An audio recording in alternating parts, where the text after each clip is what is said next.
Pero bago tayo magpatuloy ay pakilike ang ating video.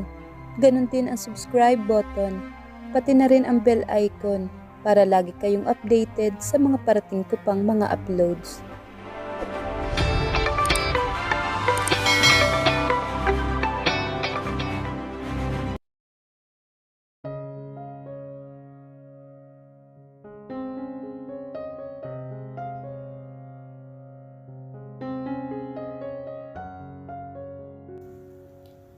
Pagkagising ni Carla ay bumungad kaagad sa mga mata niya ang pumpom ng pulang rosa sa nightstand at nasa kalahating size ng bond paper yata ang pinagsulatan ng mensahe. To my Carla, it is nice to wake up with you by my side. Looking forward to more mornings with you. Your Leon. Pinigil niya ang pagngiti dahil baka biglang sumulpot ang binata. Sanay na siyang nakakatanggap ng bulaklak nang mabulaklak rin mga salitang nakasulat sa mga cards. Pero iba talaga ang dating kapag kay Leon nanggaling. Kahit hindi totoo ay gustong kiligin ang puso niya. Bumangon siya at nagtungo sa banyo para maligo at magbihis. Wala pa siyang plano kung paano bubunuin ang maghapon. Dapat ay kasama niya ang mga kaibigan mamaya. Pero sa nangyaring kaunting kaguluhan, kaninang madaling araw sa bar, ay malabo nang payagan siya ni Leon na sumama sa mga ito lalo na't kasama nila sa grupo si Aki. Nakapagbihis na siya at nakapaglagay na ng manipis na makeup pero wala pa ring Leon sa silid. 11:00 ng umaga. Lumipas na ang agahan ng hindi siya nakakakain at ngayon ay tanghalian na. May kumatok sa silid at nang silipin niya ay ang room boy. May dala itong pagkain. Tumuloy ito sa balkonahe at doon inilagay isa-isa. I didn't order lobster. Komento niya nang makitang may malaking lobster doon. Si Sir Leon ho ang nag-request niyan. Sagot naman ng room boy. Natakam naman siya talaga sa mga pagkaing nakahain sa mesa. Umupo siya at nagsimulang kumain. Hindi niya nilingon si Leon ang pumasok sa silid. Umupo naman ito sa harap niya na nasa mukha ang kasiyahan nang makita siyang maganang kumakain na nakakamay. I'm glad na gustuhan mo ang pagkain. Gutom lang talaga ako. Hindi kasi ako nag-almusal. I'll still take it a compliment. Nagpatuloy siya sa pagkain na sinabayan na ni Leon. What are your plans this afternoon? Matutulog lang, ikaw. If you want to date someone while you're here, it's fine with me. Are you sure? It's okay? Oo naman. Sanay rin akong makita kang may kasamang ibang babae. Pagkatapos natin kumain ay magbihis ka na at aalis tayo. Magdala ka rin ng isang pares ng bihisan kung sakaling magpalipas tayo na magdamag doon. Napakunot naman ang noo niya. Ang sabi ko, ibang babae. Wala akong ibang babae. Huwag ka mag-alala. Magugustuhan mo rin. Saan ba tayo pupunta? It's a surprise. Kumindat ito sa kanya na inirapan naman niya. Nagulat pa siya nang sa halip sa kotse ang gamit nila ay ang chopper na nasa helipad ng hotel. Hindi niya ipinahalata ang excitement. Pero mula kanina na lumabas sila sa silid ng hotel hanggang makasakay sa chopper ay hawak nito ang kamay niya. Saan ba talaga tayo pupunta? Sa Alonte Golf Club and Casino. Bukod sa hotel ay may golf club pa kayo? Yes. May kalayuan sa kabihasnan pero mas maganda dahil tahimik ang lugar. May mga miyembro rin ng club ang pwedeng pumasok roon. Mula sa tuktok habang pababa sila ay kitang-kita niya ang malawak na berdeng lupain at ng ilang modernong building. Kung maganda ito sa malayuan, hindi na niya maipinta ang ganda nito sa malapitan. Isang 5-star hotel ulit ang nakatayo sa gitna ng club na may grandiosong swimming pool. See? Sabi ko sa iyo magugustuhan mo. Bakit dito mo pa ako dinala? Tanong niya na makapasok sila sa loob ng kasino. Marami ang abala sa paglalaro. Mga negosyanteng makapal ang alahas sa katawan. Kanina sa harap ng building ay nakapila ang magagarang sasakyan ng 10 milyong pataas ang halaga. Mayaman na sila.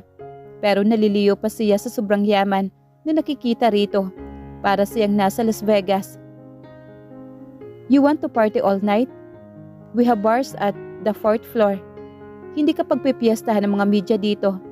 Alam mo bang magdamag at buong umaga ay may mga reporters na nakabantay sa ibaba ng hotel? I don't care about them. Ikaw siguro baliwala sa'yo. Paano ang mama't papa mo?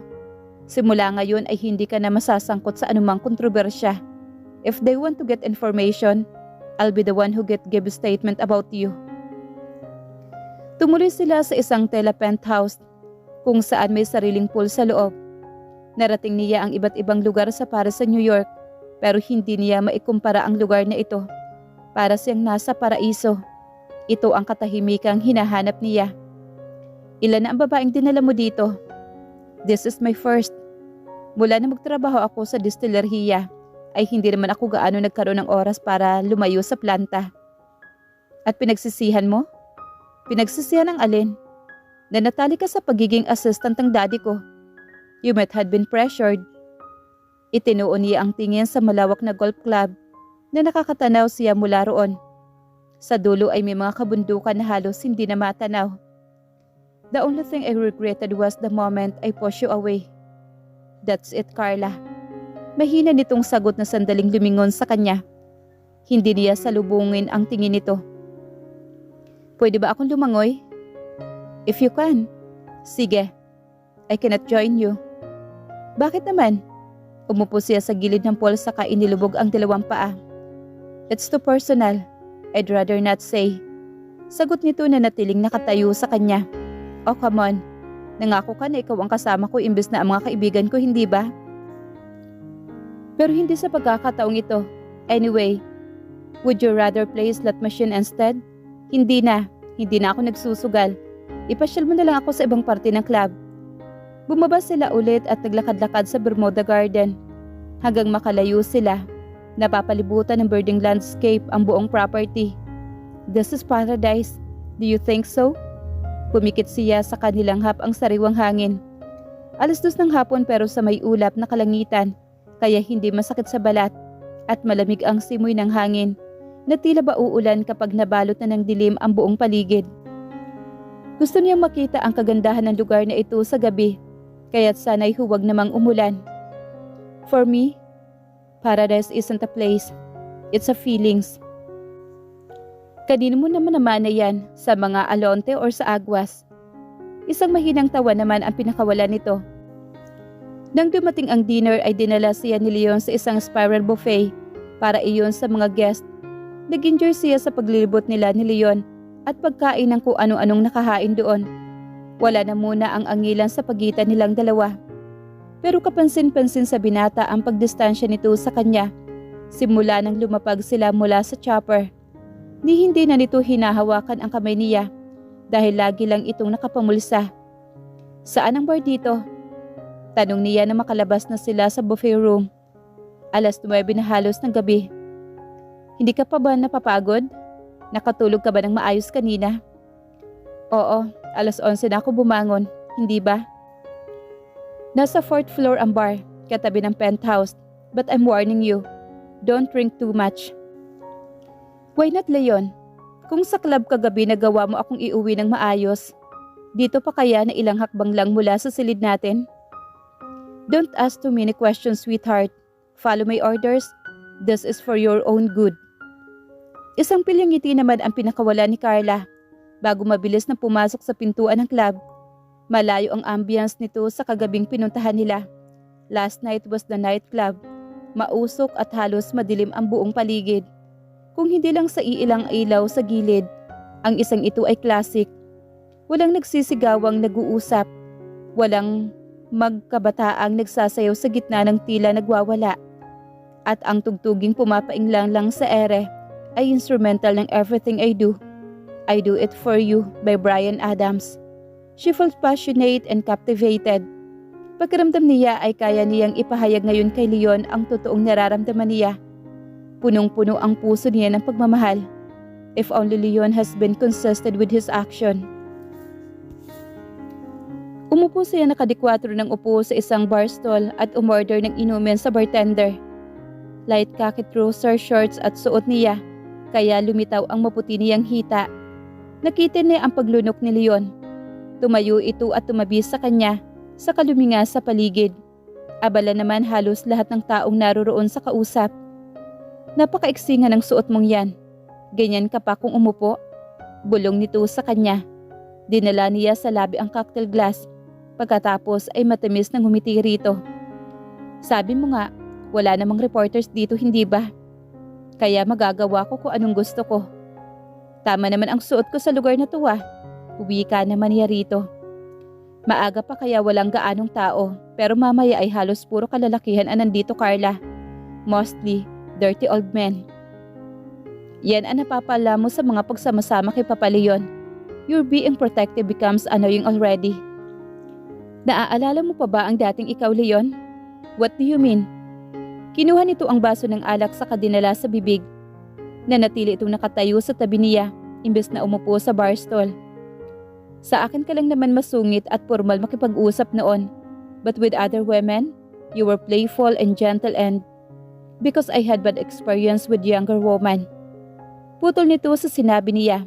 Kaya ako nagdesisyon na magtrabaho sa branch ng distilleria ay para umiwas sa mga barkada ko. At sa nangyari ay ikinasama ng loob ng mami ko. Anong nangyari? Tumaas naman ang kuryosidad niya. Nagsimula na magkwento si Leon kung bakit hindi nito gustong magkaroon ng karelasyon na mas bata dito. I was drunk. I was drugged. At sa bar naman kami nagkakilala kaya sumigil lang ako. That was the first hardest lesson I had encountered in my life. At 23, I didn't know how to handle humiliation. Pero kung nasa ibang bansa ka at wala ng kaso ang ganoong bagay, Leon, young girls in the US starting to have at the age of 15. Yes, never again. Isang pilit ng ngiti naman ang pinakawala nito. Hindi niya alam kung ano ang itatanong pagkatapos. Nanatili rin namang tahimik si Leon sa tabi niya. Ikaw, how was your life in Paris? Tanong naman ito pagkatapos. Okay naman, masyadong magulo. Iba ang buhay doon sa buhay dito. Mas makulay ang mundo mo roon. Nandoon din ang pangarap mo. Sigurado na mas masaya ka roon. Hindi niya alam kung bakit tila may lungkot sa tidig nito. Napakabilis ng oras doon. Dito marami kang panahon para mag-isip. Nagsisisi ka ba na pumayag ka sa gusto ng papa mo na magstay na lang dito? No, I am also doing it for Red. Not just for papa. Pero kung ikaw ang tatanungin, anong gusto mong marating? Saan mo gustong tumira? Masaya na ako sa Hacienda Leon. Naranasan ko na ang buhay na pinapangarap ko noon. Okay na ako doon. May responsibilidad ako sa pamilya ko. Kailangan nila ako dito. Are you sure? Payag ka nang magpakasal sa akin? Inubos niya ang laman ng cocktail glass, saka umorder ng isa pa bago sumagot. Ayon sa pagkakaalam ko, kapag umalis ako saka lang mapipilitan si Papa na ipakasal ako sa'yo. Isang mahinang tawa naman ang pinakawala nito sa kaumiling. Kaya ka ba nagstay kasi ayaw mong magpakasal sa akin? Sana pala sinamantala ko na ang kabaliwan mo sa akin noon. Baka ngayon 4 ang anak natin. Tumawa siya na malakas sa biro nito. Baka ka mo hiwalay na tayo. Hindi naman ako ganong kapatay na patay sa'yo. Pagsisinungaling naman ni Carla.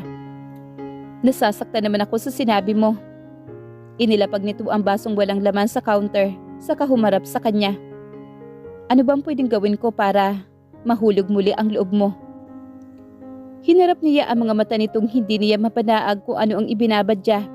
Pagsisisi o pagnanasa o siguro dahil iba talaga ang dating sa pagkatao niya kapag tinititigan niya ito. Wala. Siguro ay nakatulong ang pagtaboy mo sa akin noon para ma-realize ko na hindi ikaw ang lalaki para sa akin, Leon. Kinuha nito ang kamay niya saka iginiya siya sa gitna ng dance floor. 2 lang ang pares na sumasayaw roon. At mas naiilang siya kay Leon ngayon dahil hindi madilim sa lunch. Mahihirapan siyang itago ang totoong damdamin. Kailangan lang niyang gawin ito para sa sarili niya. Para makita kung may kasamang pagpapanggap ang ginagawang ito ni Leon. Hawak nito ang baywang niya na halos nakayakap na. Nakatitig ito sa mukha niya kaya't hindi siya pwedeng umangat ng tingin. Hindi niya mailapat ang maigi ang mga kamay sa braso nito. Pakiramdam niya magbibigay ito ng mensahe kung ano talaga ang laman ng puso niya ngayon. 4 years ago, I've tried to stay away from you. For a young girl, because her age didn't fit me. But she had the most mesmerizing eyes and desirable cherry lips I had ever seen. Tumawa siya ng bahagya. May ilang kalalakihan na pumasok sa lounge na hindi inaalis ang tingin sa kanya. Kailangan niyang ituon ang tingin sa mga ito dahil napapaso siya sa mga titig ni Leon. Pero ang pag-iwas ko ay napakahirap. If I become friendly to her, I would not be able to control myself, so I had to do the opposite. Ibinilik niya ang tingin kay Leon para itama ang kaalaman nito sa mga nangyayari. Nagkakamali ka, Leon. Kung naging magkaibigan tayo, it won't be hard to restore the trust and fix what we had been broken. You were never honest. It is much easier to believe that everything was a lie. Totoo ang damdamin ko sa iyo noon at ngayon, Carla.